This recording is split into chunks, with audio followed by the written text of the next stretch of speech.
Hello students, welcome to Binita Tutorial. আজি আমি CBSE কোৰ্সৰ Assamese subject ওপৰত আমি ডিসকাস কৰিম।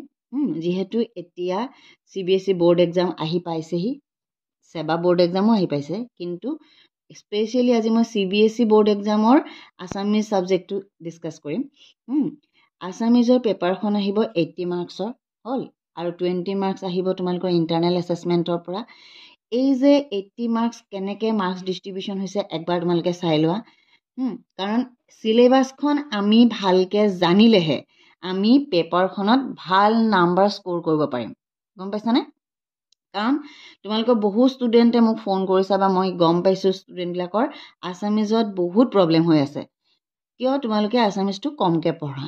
হল আজিৰ পৰা আমি আসামিজৰ এটা টপিক একদিনত পঢ়িবলৈ লম, যাতে তোমালোকে পৰীক্ষাৰ কাৰণে অতি সুন্দৰকে প্ৰিপাৰেচন কৰিব পাৰা। এতিয়া চোৱা আনসিন পেৰাগ্ৰাফত কিমান আহিব 15 মাৰ্কস হল।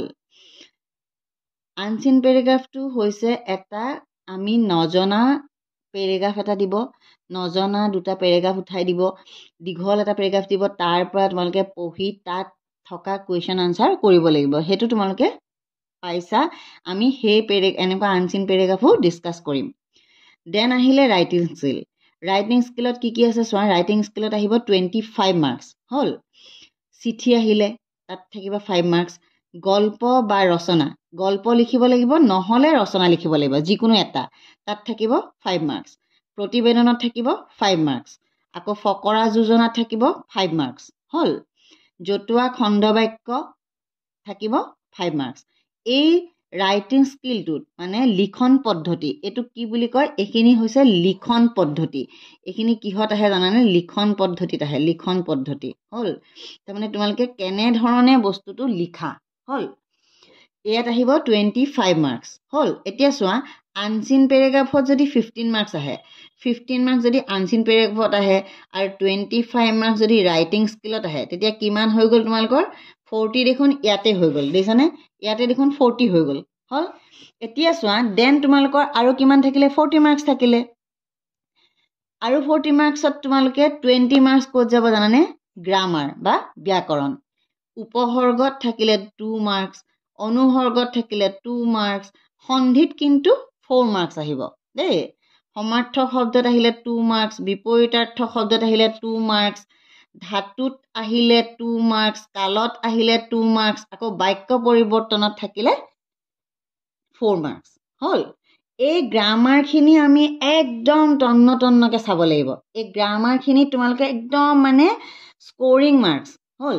যেতিয়া তোমালোকে প্ৰজৰ কুৱেশ্চন আনসাৰ লিখা বা পয়েট্ৰি কুৱেশ্চন আনসাৰ লিখা, তেতিয়া এক্সামিনাৰ জনৰ যদি ভাল লাগে ফুল মাৰ্কস দিব, যদি তোমালোকে কিবা এটা ভুল কৰা তেতিয়া তোমালোকক ফুল মাৰ্কস নিদিয়ে। কিন্তু এই গ্ৰামাৰ খিনি তেখেতে কাটিব নোৱাৰে। শুদ্ধ হলে গ্ৰামাৰ খিনি তুমি ফুল মাৰ্কসে পাবা। গতিকে আমি গ্ৰামাৰৰ ওপৰত কাম কৰিব লাগিব। গম পাইছানে? আকৌ আহিলে কি প্ৰজ বা গদ্য। গদ্যত আহিব 10 মাৰ্কস আৰু পয়েট্ৰিত আহিব তোমাৰ 10 মাৰ্কস। গম পাইছানে? এতিয়া চোৱা মই এই সিলেবাসখন এটা কাৰণে তোমালোকক বাৰে বাৰে দেখাইছো। মই বহুত ল'ৰা ছোৱালী পাইছো অকল এই প্ৰজ আৰু পয়েট্ৰি পঢ়ি পেলাই অসমীয়া পৰীক্ষা দিব যায়। বাকি তাহাঁতি গ্ৰামাৰ খিনি মানে পঢ়িবলৈ টান পায়। গম পাইছানে? গ্ৰামাৰ নপঢ়াৰ ফলত মাৰ্কস স্কোৰিং কৰিব নোৱাৰে। তোমালোকে প্ৰজ পঢ়িলা, গোটেইকেইটা লেসন পঢ়িলা, তন্নকে মুখস্থ কৰিলা, মই কৰিব লাগিব, মই নকৰিবলৈ কোৱা নাই। কিন্তু প্ৰজত আছে কিমান 10 মাৰ্কস আৰু পয়েট্ৰিত আছে কিমান 10 মাৰ্কস হল। লগতে তোমালোকে এই গ্ৰামাৰ খিনি কমপ্লিট কৰিব লাগিব আৰু লগতে এই লিখন পদ্ধতি খিনি কমপ্লিট কৰিব লাগিব। এই লিখন পদ্ধতি খিনি তোমালোকে এসোপামান হাবি জাবি একো লিখিব নালাগে। একদম মানে মুঠ মাঠ কথাকেইটা লিখিলে তোমালোকে এই 5 মার্কস কেইটা পাবা।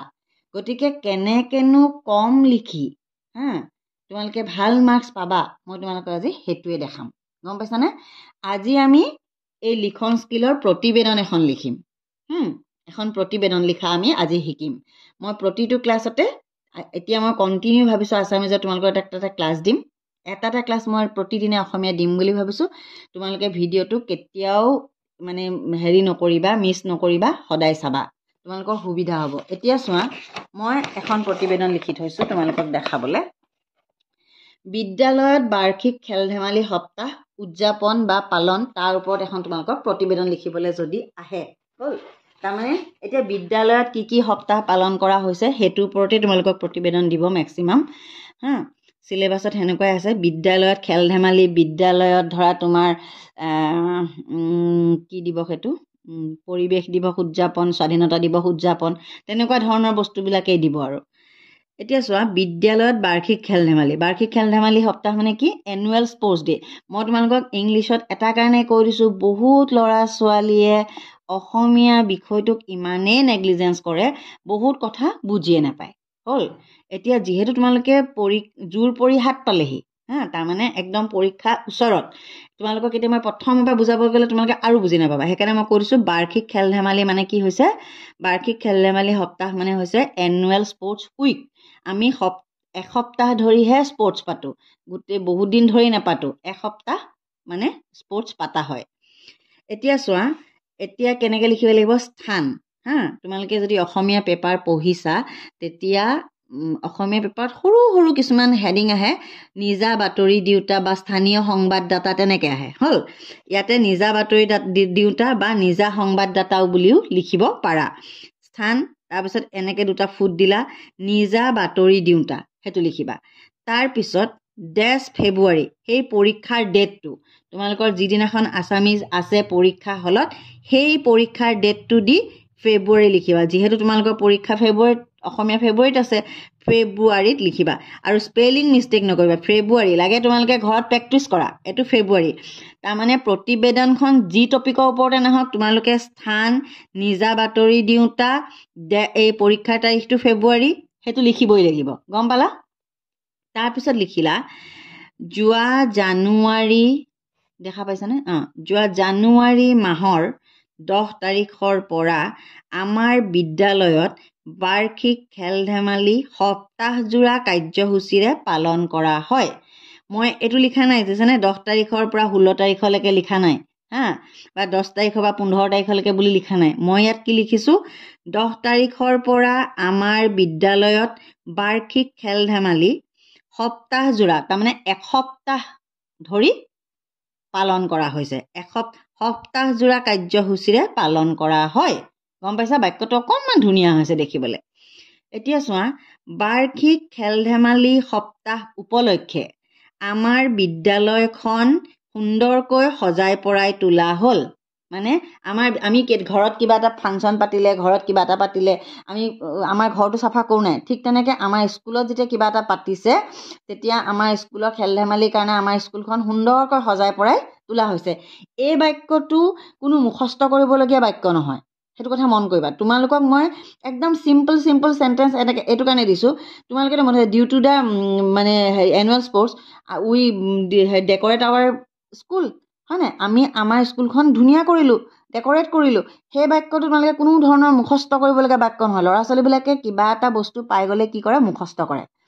বাৰ্ষিক খেল ধেমালি সপ্তাহ উপলক্ষে আমাৰ বিদ্যালয়খন সুন্দৰকৈ সজাই পৰাই তোলা হ'ল এই বাক্যটো সাধাৰণ বাক্য এটা মুখস্থ কৰিবলগীয়া নাই গম পাইছানে তাৰপিছত চোৱা স্থানীয় অৱসৰপ্ৰাপ্ত খেলুৱৈ হা শ্ৰীযুত দেৱে আমি নাম লিখিব নোৱাৰোঁ পৰীক্ষা বহীত আমি কাৰো নাম লিখিব নোৱাৰোঁ আমাৰ বিদ্যালয়ৰ খেল ধেমালি সপ্তাহৰ শুভ উদ্বোধন কৰে মানে এজন আমি চিফ গেষ্ট মাতো নে নাই এজন চিফ গেষ্ট মাতো তেখেতে ফ্লেগ হোষ্টিং কৰে ফ্লেগ হোষ্টিং কৰি আজিৰ সভাৰ মুকলি মই এনেকৈ ব্যাখ্যা এজন মানুহে বক্তৃতা দিয়ে সেই এজন ডাঙৰ মানুহ সদায় স্কুলতো প্ৰিন্সিপালে যিকোনো সময়তে আমাৰ কথা কৈ থাকে হয় নাই সেইকাৰণে এনেকুৱা এটা ভাল কামবিলাকত অৱসৰপ্ৰাপ্ত এজন ভাল খেলুৱৈক তাৰমানে নাম জ্বলা খেলুৱৈক আমি মাতি আনিছোঁ যিজনে নেকি আমাৰ বিদ্যালয় সপ্তাহৰ শুভ উদ্বোধন কৰিছে একদম সুন্দৰ বাক্য এটা চোৱা স্থানীয়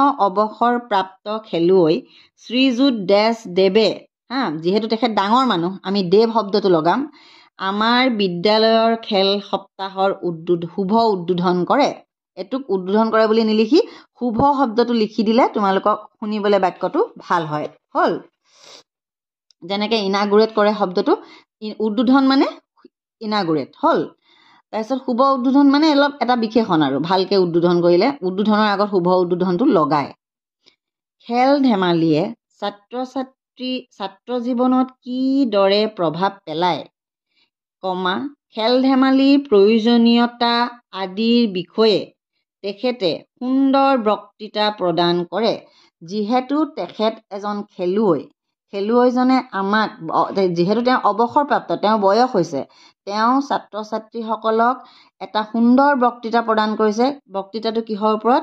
খেল ধেমালিয়ে ছাত্ৰ জীৱনত কিদৰে প্ৰভাৱ পেলায়, খেল ধেমালিৰ প্ৰয়োজনীয়তা ইত্যাদি বিষয়ে তেওঁ এটা বক্তৃতা প্ৰদান কৰিছে। বিভিন্ন ধৰণৰ খেল ধেমালিত ছাত্ৰ ছাত্ৰীসকলে অংশগ্ৰহণ কৰে।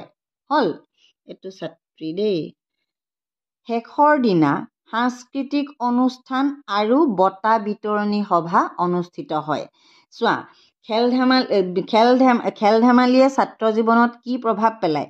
যিহেতু মানুহজনক যেতিয়া মাতি আনিছোঁ, তেখেতেতো কিবা এটা ক'ব, হয়নে? তেখেতে কি ক'ব? তেখেতে আমাক খেল ধেমালিয়ে কি দিলে, কি হয়, খেল ধেমালিৰ পৰা আমাৰ কি উপকাৰ হয়, খেল ধেমালিয়ে ছাত্ৰ জীৱনত কিদৰে প্ৰভাৱ পেলায়, খেল ধেমালিৰ প্ৰয়োজনীয়তা আদিৰ বিষয়ে তেখেতে সুন্দৰ বক্তৃতা প্ৰদান কৰে। এটা ধুনীয়া বাক্য।